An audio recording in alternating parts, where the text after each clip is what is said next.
Halo teman-teman, jumpa lagi di podcast bersama Ikatan Wajib Pajak Indonesia. Halo Pak Rinto, masih semangat hari ini Pak? Selalu semangat, Mas, untuk Oke, membela wajib pajak di seluruh Indonesia nih, Mas. luar biasa Pak Rinto ya, luar biasa semangatnya. Sekarang kita mau bahas mengenai putusan sela di Pengadilan Jakarta Pusat, di mana kalau nggak salah timnya Pak Rinto ada menggugat seorang hakim di Pengadilan Pajak, kemudian diputus secara sela, dinyatakan bahwa tergugatnya itu, bahwa pengadilan tidak berwenang. Nah, dengan alasan apa Betul, nanti Mas. tinggal kita baca lagi ya. Jadi apa masalahnya yang akan dibahas dari BP ini, Pak? Iya, betul, Mas Awan. Jadi nanti kali ini kita akan bedah dari ini, Mas ya, analisa dari ChatGPT, Mas, terkait dengan Oke. putusan selah. Sekarang sudah ada teknologi AI, Mas, lebih lebih enak, Mas.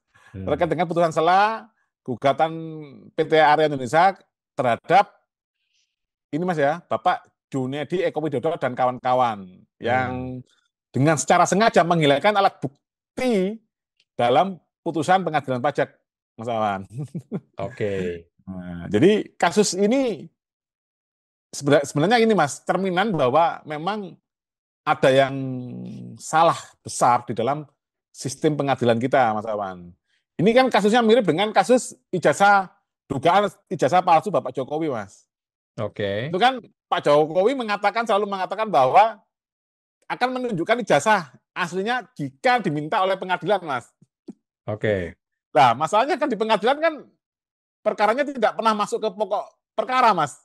Iya, nggak Dalam bisa tanda lanjut. kutip dijegal di dalam ini, Mas, putusan sela, Mas. Iya. Ini adalah bukan kewenangan pengadilan negeri untuk memutuskan perkara ini. Ini yang sangat lucu, Mas. Oke. Ini nanti materinya kan panjang, Mas ya. Nanti saya bacakan sekilas saja, materinya panjang. Nanti mungkin filenya saya kirimkan, nanti bisa ditaruh di dalam ini, Mas, di dalam video YouTube ini, Mas ya. Biar Oke. teman-teman bisa melihat. Oke. Sudah kelihatan, Mas ya? Wah, ChatGPT membuat analisa ya. Oke. Iya. Mantap. Jadi ini putusannya langsung saya masukkan semua, Mas ya. Putusannya mulai dari gugatannya, Hmm. terus jawaban dari gugatan kita, replik dari kita, duplik dari mereka, terus putusan selanya, Mas. Jadi semua ini kita masukkan Hmm. ke dalam ChatGPT. Cuman beda, Mas, analisa saya, Mas. Ini Ah, saya bandingkan dengan perspektif Pancasila dan pasal 28D Undang-Undang Dasar 1945, Mas Awan. oke. Jadi ini adalah analisis putusan nomor 165 PDTG 2025 PN Jakarta Pusat dalam Hmm. perspektif Pancasila dan pasal 28D, Mas. Hmm. Jadi perkara ini adalah gugatan perbuatan melawan hukum yang Hmm. dilakukan oleh Junedi Eko Widodo, Yohanes S. Winoto, dan Haryono. Ini yang menghilangkan majelis hakim pengadilan pajak tersebut saat Hmm. bertugas tidak mematuhi peraturan perundang-undangan, terutama Undang-Undang Pengadilan Pajak, Mas Awan. Jadi Hmm. mereka tidak memasukkan alat bukti di dalam putusan. Alat bukti tersebut adalah berupa keterangan ahli, Mas. Jadi Hmm. permainannya gini, Mas. Nanti kalau Mas Awan ini materinya kuat di dalam pengadilan, nah nanti hakim pengadilan pajak itu akan mencari cara, Mas. Gimana pokoknya Mas Awan ini harus kalah, Mas. Oke. Nah, cara mereka di dalam putusan tadi, Mas, alat bukti tadi dihilangkan agar tidak dipertimbangkan. Hmm. Agar tidak dipertimbangkan dalam putusan. Cuman mereka ngakalinya, Mas, dalam tanda kutip, itu memasukkan alat bukti tadi di dalam lampiran, Mas. Ini Hmm. lampiran keterangan ahli Hmm. sekian-sekian itu, Mas Awan. Cuman Hmm. tidak dimuat utuh, Mas. Jadi kalau masyarakat atau misalkan ada mahasiswa hukum mau mempelajari putusan ini, Mas, tidak akan ketemu. Keterangan ahli yang di mana yang dimaksud dihilangkan oleh PT Area Indonesia sebagai penggugat tidak akan ketemu, Mas. Oke. Hmm. Nah, ini terus, namun Pengadilan Negeri Jakarta Pusat dalam putusan sela 8 Juli 2025 mengabulkan eksepsi para tergugat yang menyatakan tidak berwenang memeriksa perkara ini. Hmm. Nah, mereka adalah Ini Mas, putusan salah didasarkan antara lain pada ketentuan pasal 11 Perma nomor 2 tahun 2019 yang mengharuskan pengadilan negeri menyatakan tidak berwenang jika menangani gugatan PH oleh pejabat pemerintahan. Ini Hmm. Mas. Para hakim dianggap bertindak dalam kapasitas pejabat pemerintah. Majelis Hakim Pengadilan Pajak di bawah Kemenkyu, sehingga sengketa PMH tersebut semestinya diperiksa di PT UN, bukan oleh PN, Mas. Nah, Oke. nanti ini di konten selanjutnya akan kita bahas, Mas. Kenapa kok seperti ini, Mas? Hmm. Hakim Pengadilan Pajak ini unik, Mas. Hmm. Nah, Majelis Pengadilan Negeri juga merujuk asas imunitas hakim. Nah, ini berdasarkan surat edaran Mahkamah Agung nomor 9 tahun 1976 menyatakan hakim tidak dapat digugat perdata atas tindakan yang dilakukan dalam menjalankan fungsi yudisial. Jadi dia double, Mas. Kalau Anda mau menggugat dia sebagai eksekutif, bukan di sini, di PT UN. Gitu, Mas. Hmm. Tapi Oke. kalau Anda mau menggugat dia sebagai hakim, nah, dia punya imunitas berdasarkan SEMA nomor 9 tahun 1976. Hmm. Jadi Oke. kebal hukum ini, Mas. Oke. Nah, ini Mas, putusan selah ini menimbulkan pertanyaan, apakah putusan tersebut sudah mencerminkan prinsip-prinsip keadilan menurut Pancasila sila kedua dan sila kelima, khususnya butir-butir yang menekankan kesetaraan, keberanian, membela kebenaran dan keadilan, sikap adil, keseimbangan hak dan kewajiban, serta penghormatan hak orang lain. Juga bagaimana kesesuaiannya dengan asas kesetaraan di hadapan hukum, equality before the law, yang dijamin pasal 28D ayat 1 Undang-Undang Dasar 1945. Analisis berikut akan menilai putusan selah aku dari perspektif nilai-nilai tersebut. Jadi saya langsung ini Mas ya, langsung arahkan analisanya adalah prinsip keadilan dalam sila kedua Pancasila. Hmm. Nah, sila kedua ini adalah mengakui persamaan derajat hak, persamaan kewajiban antara sesama manusia tanpa diskriminasi, berani membela kebenaran dan keadilan.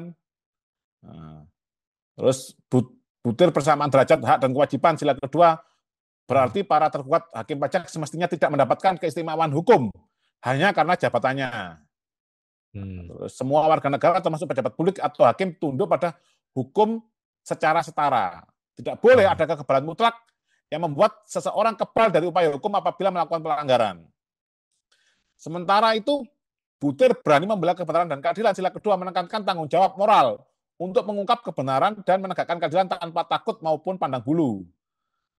Proses peradilan yang tidak berhenti pada formalitas jika itu berarti mengabaikan esensi keadilan.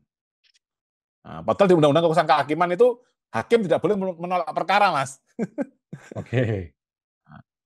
Prinsip keadilan dalam sila kelima. Sila kelima adalah keadilan sosial bagi seluruh rakyat Indonesia.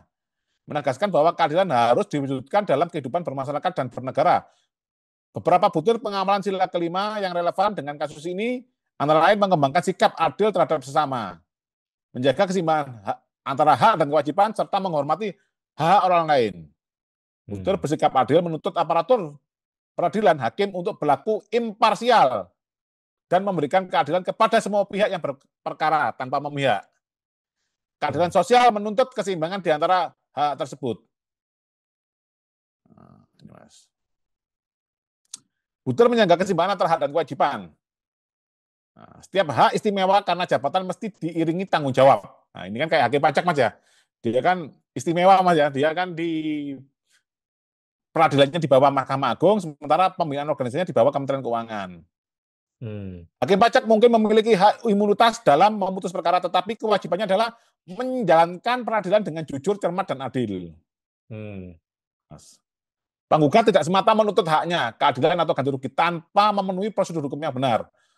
Dan para tergugat tidak semata berlindung di balik hak imunitas tanpa mempertanggungjawabkan tindakan bila benar melanggar hukum. Ini Hmm. Mas, Butir menghormati hak-hak orang lain. Setiap penyelenggara negara harus menghargai hak warga untuk memperoleh keadilan. Penghormatan hak orang lain menuntut proses pengadilan yang fair. Keadilan harus ditegakkan secara merata bagi seluruh rakyat. Nah, ini nanti Hmm. utuhnya bisa di-download, Mas ya. Hmm. Terus pasal 28D Undang-Undang Dasar 1945, Mas. Hmm. Ini adalah kesetaraan warga negara di hadapan hukum. Hmm. Nah, ini panjang, Mas. Langsung saya bacakan nanti kesimpulannya aja, Mas. Hmm. Nah, ini Mas langsung saya bacakan kesimpulan Mas. Kesimpulan, apakah putusan selah telah mencerminkan prinsip keadilan Pancasila? Ini Mas, yang menarik Mas. Secara hukum formal, putusan selah nomor 165 PDTG garing 2025 garing PN Jakarta Pusat dapat dipertahankan kebenarannya karena berlandaskan peraturan yang berlaku. Ini EN-nya ngomong gitu Mas. Oke. Undang-Undang Administrasi Pemerintahan, Perma nomor 2 tahun 2019, SEMA nomor 9 tahun 1975, dan Undang-Undang Pengadilan Pajak. Majelis Hakim Pengadilan Negeri mengutamakan kepastian hukum prosedural dan independensi peradilan, yang juga merupakan bagian dari konsep keadilan atau keadilan prosedural. Dalam arti, putusan sela tersebut tidak dilandasi motif diskriminasi personal, melainkan penerapan rule of law yang sama bagi perkara sejenis. Bahkan bisa dikatakan putusan itu sejalan dengan Pancasila, sila kedua, butir menjunjung tinggi nilai kemanusiaan yang beradab, yaitu menghargai tatanan hukum yang ada untuk mencegah tindakan main hakim sendiri. Nah ini Mas. Akan tetapi bila dilihat dari sudut keadilan substantif ala Pancasila dan jaminan konstitusi, putusan sela ini belum sepenuhnya mencerminkan nilai-nilai keadilan sila kedua dan kelima.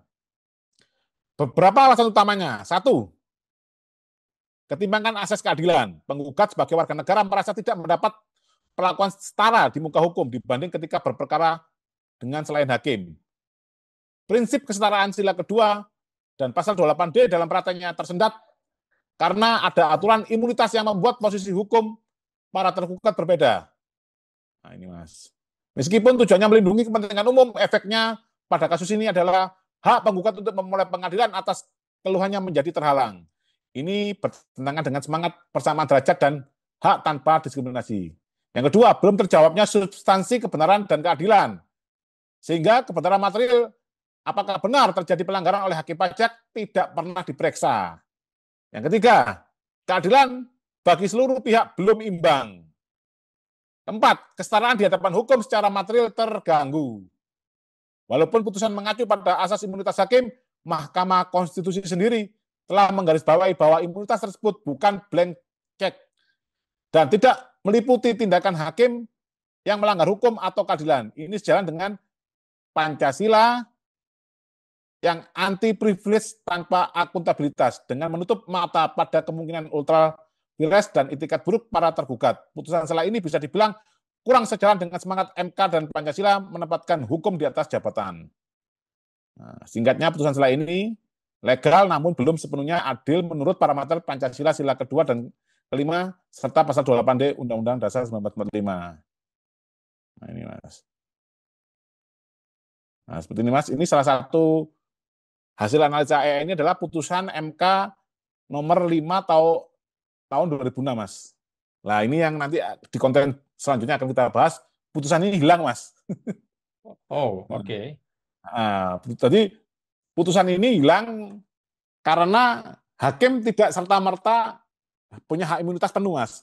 Karena gini Mas Awan, SEMA tadi yang dibuat untuk melindungi para hakim itu kan SEMA tahun 1976 Mas. Itu belum ada Undang-Undang Dasar pasal 28D tadi Mas Awan. Oh, oke. Nah, itu kan lucu Mas, kita menggunakan pasal yang baru-baru, mereka menggunakan pasal yang lama-lama. Nah, cuman EE-nya tetap itu Mas, secara formal masih memenuhi keadilan formal, cuman keadilan substantif tidak terpenuhi Mas Awan. Hmm. Oke, jadi langkah berikutnya apa, Kak? Ini kan putusan sela tidak bisa diperadilankan dan tidak bisa diperlawanan dan tidak bisa masuk ke pengadilan tinggi. Ya, kalau putusan sela ini rencana kita akan kita banding Mas. Bisa Terus banding. secara bisa dibanding Mas Awan, terus kita secara paralel akan kita gugat ulang Mas. Oke.